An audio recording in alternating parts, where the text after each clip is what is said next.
Assalamualaikum warahmatullahi wabarakatuh. Perkenalkan, nama saya Rahmansyah, calon guru penggerak Angkatan 10.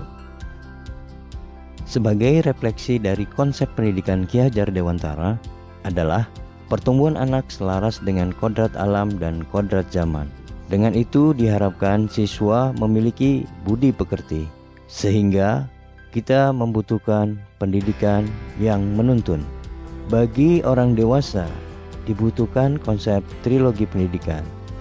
Pendidikan memberikan landasan penting bagi anak-anak untuk mengembangkan diri mereka secara mandiri dan merdeka.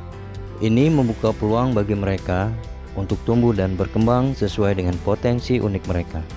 Melalui pendidikan, anak-anak belajar bagaimana menggunakan pengetahuan dan keterampilan mereka untuk menghadapi tantangan dan mencapai tujuan mereka.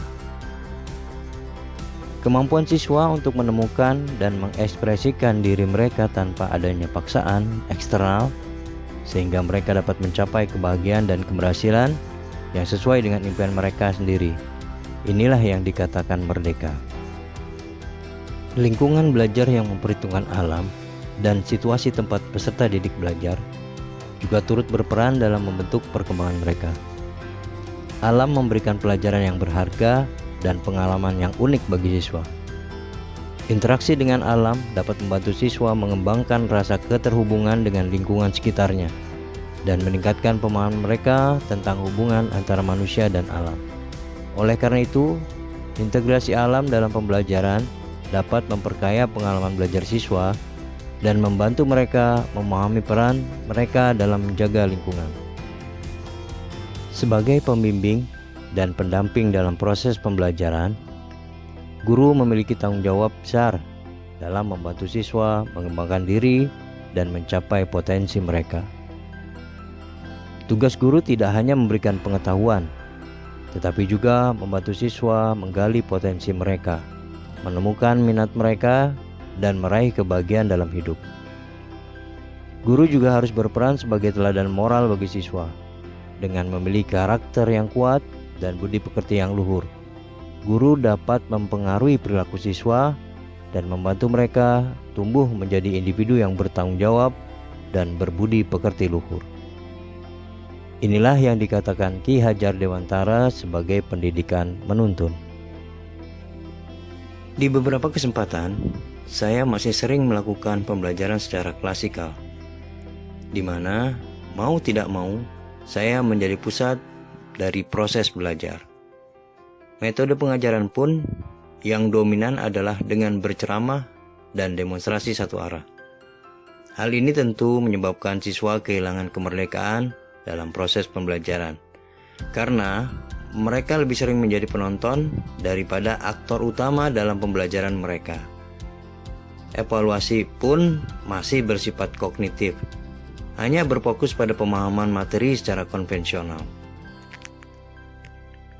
Dalam suasana kelas yang demikian, saya menyadari seringkali tidak mempersiapkan diri dengan baik sebelum mengajar, karena beranggapan bahwa materi yang diberikan sudah sering dan mudah dipahami.